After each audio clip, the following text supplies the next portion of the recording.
Hola, ¿cómo están? Bueno, vamos a comenzar con la serie de sesiones en torno a lo que va a ser nuestra materia, particularmente en torno al tema, en este caso, de la arquitectura neoclásica, ¿no?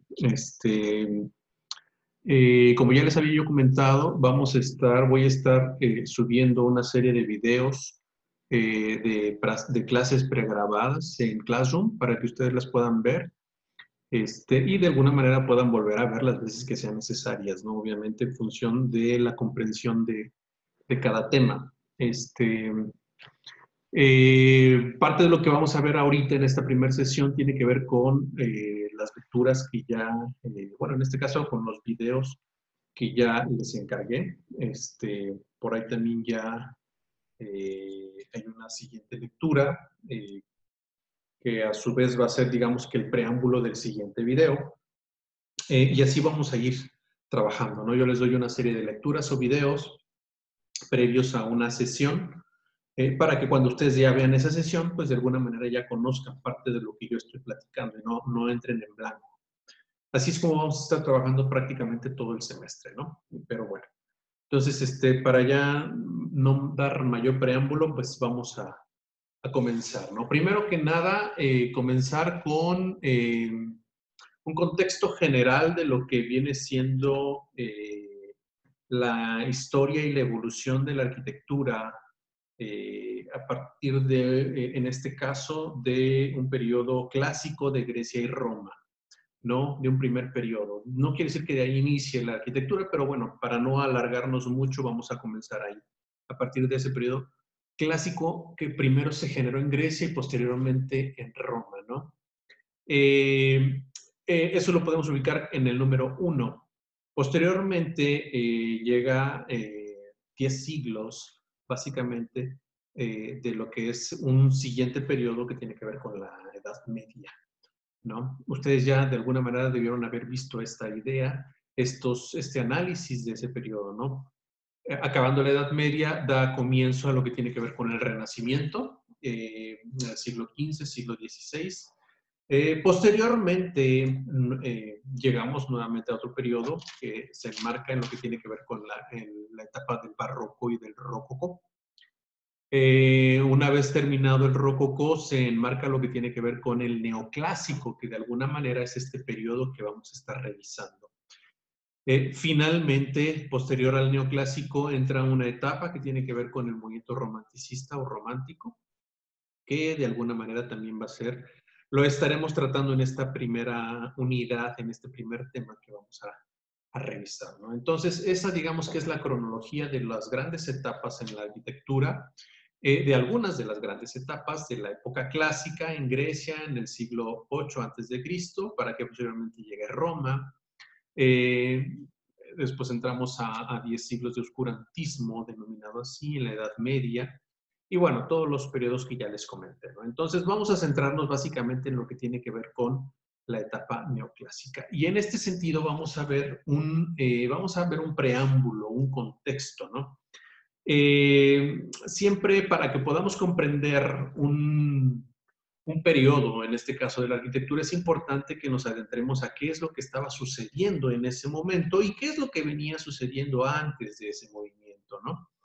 En aquella etapa, el contexto social que se venía dando en lo que tiene que ver con la arquitectura neoclásica, pues yo lo estoy dividiendo en cuatro grandes etapas, ¿no? O más bien cuatro grandes grupos. Uno que tiene que ver con la literatura, otro que tiene que ver con la idea del enciclopedismo, la ciencia y evidentemente la Revolución Francesa. Estos temas ustedes ya los vieron, parte de estos temas, en el primer trabajo que ya desarrollaron. Hay elementos, hay personajes relevantes como Voltaire, Rousseau o Montesquieu que a través de la literatura empezaron a generar un movimiento intelectual y social que llega a repercutir en el ámbito político de alguna manera, ¿no? En aquel momento, estamos hablando de la revolución industrial, existían ya una inconformidad social, ¿no? un descontento por parte de la sociedad y de alguna manera Voltaire, Rousseau y Montesquieu, el pensamiento que ellos desarrollaron también empezó a repercutir en las personas en aquel momento de tal manera que se empezaran a cuestionar el por qué ellos tenían que seguir aguantando de alguna manera este movimiento, más bien, o esta tiranía por parte del monarca, ¿no? Que en aquel momento, Luis XVI, pues estaba teniendo una serie de excesos. Estamos hablando que Francia estaba en problemas económicos, tenía una crisis social importante y aún así el rey 16, Luis XVI, pues vivía en excesos, ¿no? Entonces, de alguna manera, eso fue, digamos que repercutiendo y allanando el camino para que a la postre se derivara en la revolución francesa, ¿no? El enciclopedismo también abanderado, creado por Diderot y de Albert como creadores de esta nueva manera de generar y crear conocimiento o compilar conocimiento a través de una serie de tomos no ordenados alfabéticamente, donde de alguna manera pues ya el conocimiento se podía transmitir de generación en generación, ¿no? De alguna manera, de una forma más rápida. Esta parte, junto con los ilustrados, estos personajes que les hago comentar, como Voltaire, Rousseau y Montesquieu, digamos que fue más fácil que el conocimiento, fue más fácil que esa crítica, fue más fácil que ese levantar la voz por parte de ellos repercutiera en la sociedad francesa en este caso. En la ciencia también se van a desarrollar una serie de descubrimientos importantes que también son fruto de esta revolución del pensamiento, fruto de esta idea eh, de sustentar todo en la ciencia. Una serie de inventos como el pararrayos, como la bombilla, como la máquina de vapor. Son una serie de inventos importantes que de alguna manera también van a ir simbrando y van a ir abriendo el camino a que la gente piense que realmente puede transformar y que puede crear cosas diferentes, ¿no? A la postre, el movimiento literario, el enciclopedismo, estos avances en la ciencia van a derivar, más el descontento social, van a derivar en lo que viene siendo la Revolución Francesa, ¿no? La cual está abanderando la lucha por la reivindicación de los derechos sociales, ¿no? Entonces, esto es parte del contexto de lo que viene siendo el movimiento neoclásico, ¿no? Dentro de lo que ese contexto es lo que estaba sucediendo en ese momento, pero ahora, ¿qué estaba detrás del movimiento neoclásico? ¿Qué estaba sucediendo antes desde el punto de vista del arte? Bueno, antes del movimiento neoclásico estaba lo que fue el movimiento en términos de arte del rococó. El rococó no es otra cosa que un barroco llevado a una máxima expresión decorativa, excesos del barroco, ¿no? Esa idea recargada que vamos a ver en distintos proyectos, obras arquitectónicas y urbanas, tiene que ver con esta idea del rococó, ¿no? Fácil identificar lo que viene siendo este estilo decorativo, por así llamarlo, porque se utiliza recurrentemente en motivos de la rocalla, de figuras irregulares y de figuras orgánicas, ¿no? Otra característica es la ornamentación interior, ¿no? Dado que ese es su principal objetivo. A menudo lo que tiene que ver con el rococó lo podemos enmarcar más que como un estilo arquitectónico, como un estilo decorativo, ¿no? Básicamente. Entonces, ese es uno de sus principales objetivos, el ornamentar los interiores. Las temáticas que van a retomar los artistas rococó tienen que ver con aspectos banales y cotidianos de la vida, ¿no? A diferencia, por ejemplo, de lo que fue el Renacimiento, donde las temáticas eran la religión o estas cuestiones del conocimiento o las mitologías. En lo que viene siendo el rococó, las temáticas van a ser totalmente opuestas, ¿no? Totalmente superficiales, banales, en fin. Precisamente en la imagen que se observa aquí vemos una de las obras de rococó denominada el columpio más importante, si no es que la más relevante de este movimiento, ¿no? Que ahorita vamos a explicar que tiene la idea o la historia detrás de esta pintura, ¿no? Los colores que a menudo se utilizan son colores pastel y colores claros, como se observa precisamente en la imagen, ¿no? A diferencia, por ejemplo, de lo que fue el barroco, la pintura barroca, donde el claroscuro era una de las características principales, ¿no?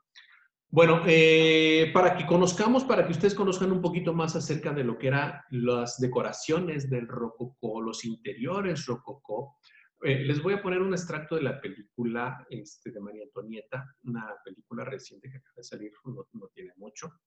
Los invito a que la vean, realmente es muy, muy interesante desde el punto de vista de la historia y también desde el punto de vista de la arquitectura, ¿no? Porque se puede apreciar esta descomunal y estratosférica y sobrada manera de hacer arquitectura, ¿no? Voluptuosa, elegante, donde los excesos del rey eran manifestados a través de la arquitectura y del urbanismo, ¿no? Es muy interesante. Bueno, aquí vamos a ver en este extracto los interiores, para que ustedes se den una idea de cómo se estaba trabajando en aquel momento. Estamos hablando de unos años previos a la ejecución precisamente de Luis XVI y María Antonieta a través de la guillotina, fruto de la Revolución Francesa. Y ustedes dense cuenta, ¿no? Los voy a poner para que ustedes se den una idea.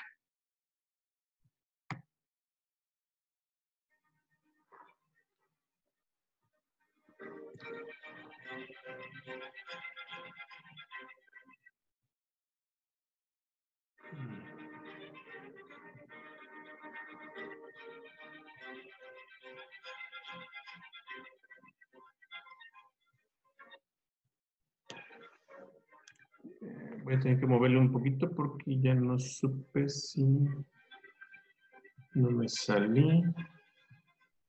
Permítame un segundo porque como estoy duplicando pantalla, nada más esta, la vamos a poner de nuevo, perdón.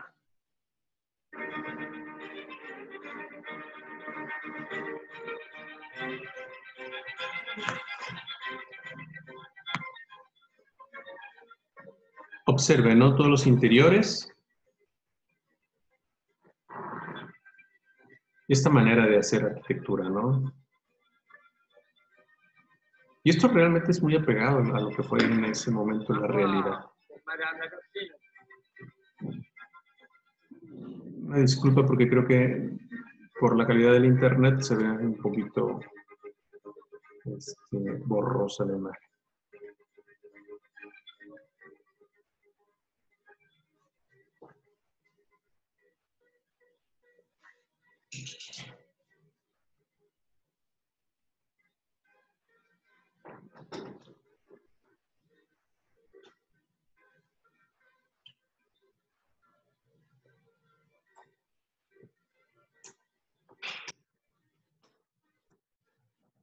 Vean, ¿no? La voluptuosidad, la exageración.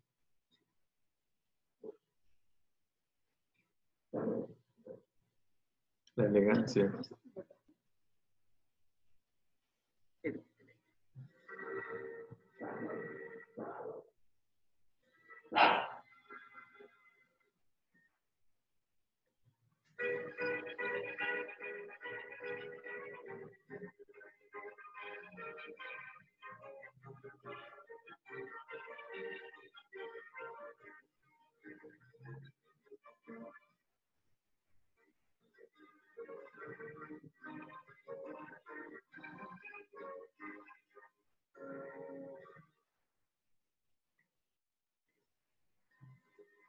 Vean todo, ¿no? El contexto.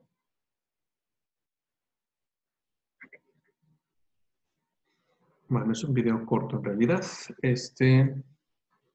Pero bueno, los invito a que vean toda la película, ¿no? Es muy interesante. Entonces, eso es lo que estaba previo al movimiento neoclásico.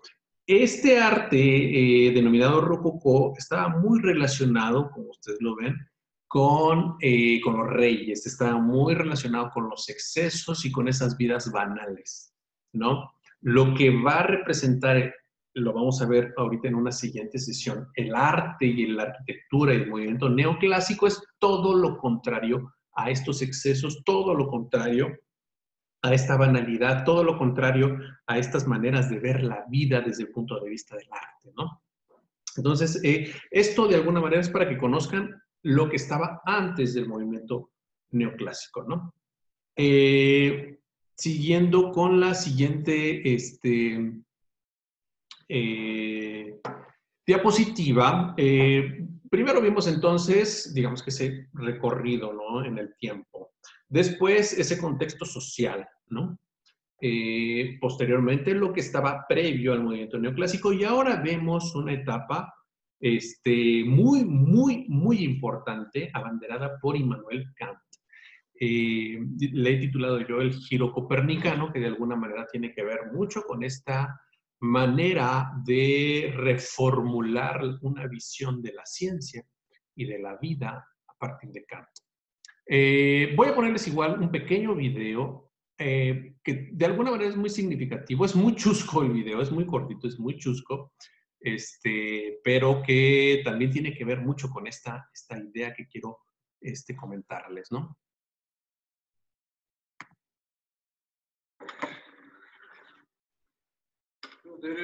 Ansgar? Ja, det er deg, ja. Ja, så bra. Ok. Ja, hei du. Hei du. Ja. Ja, hva gjelder det? Ja, det er denne her. Ja, vil du sitte? Ja. Jaha. Ja, så den, jeg har ikke fått gjort noen ting hele formiddagen. Nei, jeg beklager at det tar tid. Så holder på å legge om til et helt nytt system, og da skal alle ha hjelp på en gang. Ja. Så du kommer ikke inn i den, eller? Nei, den ligger der. Okay. Har du forsøkt å åpne den? Ja, åpne den, altså hvis det hadde vært så enkelt, så hadde jeg jo ikke tilkalt helpdesk, hadde jeg vel? Nei. Vil du ha lyst på en tann? Nei, det skal være fort. Det skal se. Du bare gjør der. Sånn. Ja, da er vi i gang.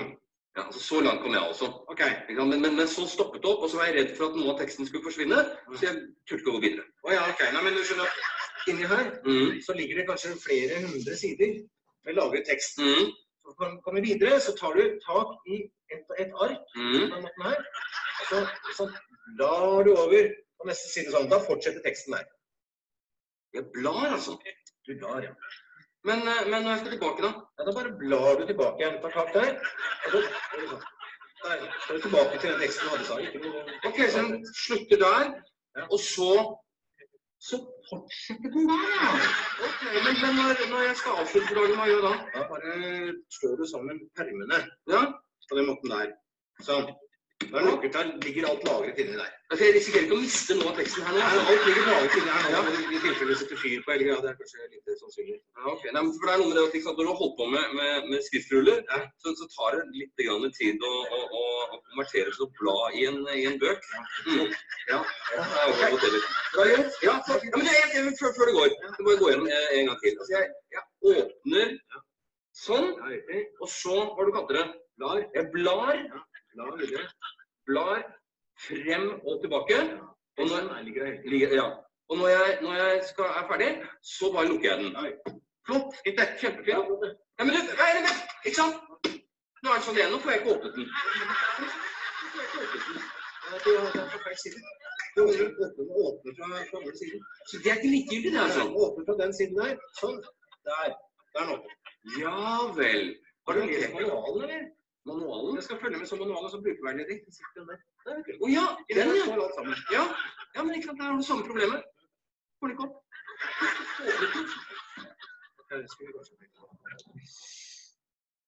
Eso en realidad fue lo que fue el movimiento del enciclopedismo, ¿no? Pero tiene un mensaje interesante con esta idea del giro copernicano de Kant. Kant es un filósofo, para muchos el filósofo más importante de la modernidad. Porque en realidad es un antes y un después a partir de Kant. ¿Y por qué se le denomina giro copernicano a esta idea que está planteando Immanuel Kant? Bueno, porque si ustedes recuerdan esta idea de Copérnico, en donde plantea esta idea contraria a esta forma de ver el universo, donde todo gira alrededor de la Tierra, se pensaba que así era como se vivía, ¿no? Que la Tierra era el centro del universo y todo giraba alrededor de la Tierra, el Sol, los planetas, la Luna, todo. Sin embargo, pues Copérnico, así como otros personajes, empezaron a analizar esto y empezaron a ver que eso no cuadraba con la realidad, ¿no? Porque lo que ellos observaban a través de, del telescopio, vaya, el estar analizando los astros, se daban cuenta que no cuadraba con esa idea de que todo girara en torno a la Tierra. Entonces, lo que plantea Copérnico es un giro total a esa visión en donde, a final de cuentas, la Tierra junto con los planetas giran alrededor del Sol. Entonces, fue una revolución en aquel momento porque no fue muy bien recibida, principalmente por la Iglesia, esta idea. Sin embargo, ya una vez comprobada, pues de alguna manera ya la Iglesia no tuvo vuelta de hoja, ¿no? Y tuvo que aceptar este planteamiento diferente. Pero entonces esa idea de plantear cosas radicales, opuestas, contrarias a lo ya establecido, es lo que de alguna manera podemos enmarcar con este planteamiento que hace Immanuel Kant, porque él también plantea una cosa diferente totalmente a lo establecido, ¿no? ¿Cómo se vivía la manera de ver y desarrollar y descubrir y generar el conocimiento antes de Immanuel Kant? Bueno, el sujeto o las personas tomaban una posición pasiva en torno a qué? En torno a la materialidad o ante el objeto, ¿no? ¿Qué quiere decir esto? Y voy a tratar de ser lo más claro posible. Antes de Immanuel Kant se creía que las cosas eran lo que eran por sí mismas, por lo que nosotros creíamos o creemos que son. Por ejemplo, es un celular, ¿no? Y entonces, inclusive hoy en día podemos muchos pensar esa situación, que el celular es celular porque así se ve como tal, como un celular, ¿no? Por lo que conocemos en función de la experiencia de lo que es un celular. Sin embargo, por eso es que yo pongo que el sujeto toma una posición pasiva, o sea, el objeto es en sí lo que me transmite a mí lo que es, ¿no? Eso es lo que sucedía antes de Immanuel Kant. El objeto transmite hacia los demás lo que es. Entonces, el sujeto, aquel que lo está viendo, pues solamente lo está contemplando en función de eso que el objeto es, ¿no? Esa es, digamos que una manera de ver las cosas previo a Immanuel Kant.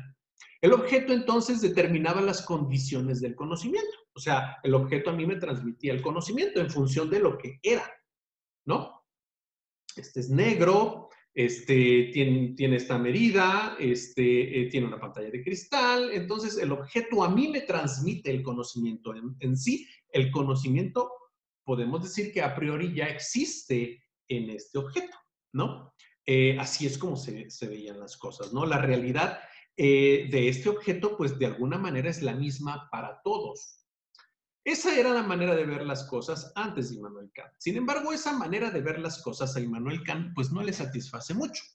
Y él dice que es muy inconsistente y que plantea una serie de problemas, esa forma de ver la vida, porque de alguna manera si lo asimilamos así, entonces estaremos dando a pie que el objeto como tal es el que determina el conocimiento y no nosotros, sino el objeto. Entonces, ¿qué dice Immanuel Kant? Él transforma y da un giro, de ahí el nombre de giro copernicano, y entonces ahora la parte activa, la parte medular, la parte importante no es el objeto, sino es el sujeto, aquel que lo está observando, aquel que lo está viendo. El sujeto, por tanto, es quien le da forma a la realidad y por tanto es quien le da forma al objeto, no el objeto se da vida y forma a sí mismo, sino que es el sujeto el que le da forma a esa realidad, ¿no? ¿Y cómo es que le da forma a esa realidad el sujeto o las personas? Pues en función de sus sentidos, en función de lo que ve, en función de lo que puede tocar, en función de lo que puede oler, en función de esa serie de sentidos es que el sujeto va a configurar la realidad del objeto. Ajá. ¿A qué me refiero con ello, no? Para que podamos entender esto, tendremos que darnos cuenta que esa creación de la realidad del sujeto está en función de dos aspectos, plantea Immanuel Kant, del espacio y del tiempo, ¿no? yo estoy aquí en este momento analizando y observando este objeto en función de este espacio, en función de este momento, del tiempo. ¿Qué quiere decir esto? Que esas dos variables van a repercutir mucho en la configuración de la idea que yo me haga de este objeto. ¿Qué quiere decir esto? Y voy a ser un poquito más claro. Eh, si, por ejemplo, ustedes, no sé, aquí llegara un niño y le dijéramos, ¿qué es esto? Pues probablemente el niño diría, digo, un niño que a lo mejor no sepa, un niño pequeño que a lo mejor no sepa todavía qué es, vaya, como lo conocemos nosotros los adultos, pues te diría que a lo mejor es un dulce o es una paleta o a lo mejor es una tabla o algo así. En función, por eso es que yo digo que todo el conocimiento de la realidad de las cosas están en función, no lo digo yo, lo dice Immanuel Kant, del tiempo y del espacio, ¿no? Cuando ese niño crece más, entonces ya obviamente identifica una nueva funcionalidad de esto, una nueva realidad de esto, y ya te dice, no, esto no es una paleta, esto es un teléfono, ¿no? Entonces, la concepción de ese objeto varió en función del tiempo. A final de cuentas es el mismo objeto, ¿no? Pero hay una manera de ver las cosas en función de hay una subjetividad en función del sujeto, ¿no? Lo que para mí a lo mejor es duro, a lo mejor para una persona que hace pesas, no es duro y es algo de alguna manera endeble, ¿no? A lo mejor lo que para mí, inclusive a lo mejor para un adulto mayor, pues también sea algo muy duro, mucho más que para mí, ¿no? A lo mejor lo que para mí es frío, si yo viviera, por ejemplo, en la playa, pues para una persona que vive no sé, Finlandia, pues va a decir, ¿sabes qué? Pues estamos en una temperatura templada. Entonces todo es subjetivo en función del espacio y del tiempo.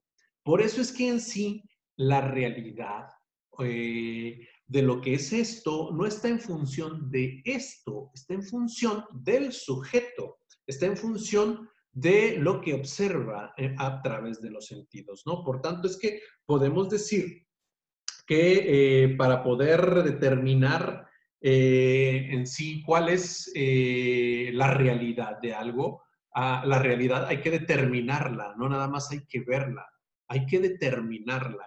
Y en ese sentido, ya esas realidades están en función de cada quien, de cada uno, de cómo ve las cosas, de cómo ve la vida, de cómo ve todo lo que está a tu alrededor, ¿no? Está en función inclusive de tu experiencia, está en función de tus vivencias, está en función de muchas cosas. Entonces, fue un giro totalmente porque entonces lo que Immanuel demostró, Immanuel Kant, fue que el conocimiento en sí, el objeto no lo transmite, sino, o sea, como tal, o sea, de que ya existe a priori ya un cierto conocimiento aquí. No, el conocimiento está en el sujeto que observa este objeto y que en función de esa contemplación y de ese aprendizaje y de esa observación es que determina ahora sí la realidad.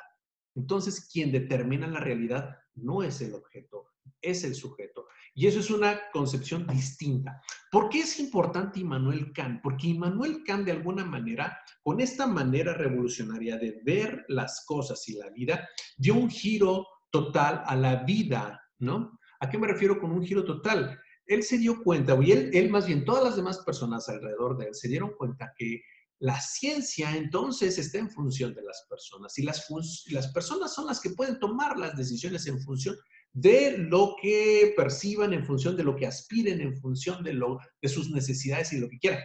Fíjense, Immanuel Kant también contradijo muchos pensamientos establecidos hasta aquel momento. ¿Por qué?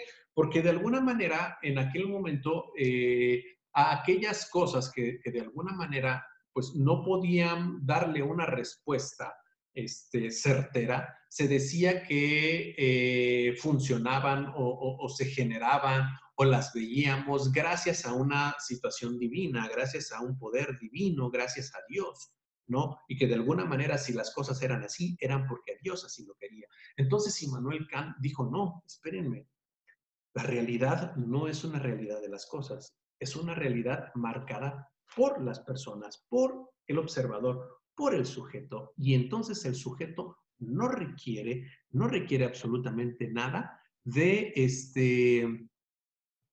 un poder divino. Y eso fue una revolución total, ¿no? Entonces, por eso es que a este siglo de la época neoclásica se le denomina siglo de las luces, ¿no? Porque el conocimiento, el razonamiento, el preguntarse, el cuestionarse derivó en una transformación de la sociedad, al grado incluso que se juzga a un rey, algo que nunca había sucedido, a la tiranía de un rey, y inclusive se llega al veredicto de que tenía que morir y de que tenía que morir por la horca, ¿no? Fue tan grande esta revolución y esta idea de la Revolución Francesa repercutió en todos los rincones del planeta, ¿no? Porque entonces ahora ya las personas se dieron cuenta que no dependían de un rey, que no dependían de un poder divino, sino que podían depender a sí mismos. Y eso es una revolución importante en todo el mundo, ¿no? De ahí de la importancia de este movimiento neoclásico. Y bueno, lo que vamos a ver ahorita más adelante en un siguiente video tiene que ver ahora con la configuración de cómo se empezó a hacer y construir ciudad. Ahorita ya vimos el contexto, el arte previo, y ya vimos esta revolución del conocimiento a partir de Immanuel Kant y los ilustrados, ¿no? Pero vamos a conocer también, bueno, la ciudad cómo se fue transformando y también el arte cómo se fue transformando para terminar con lo que fue una nueva manera de concebir la arquitectura. Bueno, pues por mi parte es todo para este primer video. Estén al pendiente entonces de las actividades que voy a estar publicando para que las empiecen a realizar. Por ahí ya les publiqué una nueva lectura que tiene que ver con el siguiente tema, que tiene que ver con la ciudad y la configuración de la ciudad barroca, para que a la postre veamos cómo es que repercutió en la ciudad neoclásica. ¿Ok? Bueno, pues por mi parte ha sido todo. Los dejo y nos vemos en un próximo video. Hasta luego.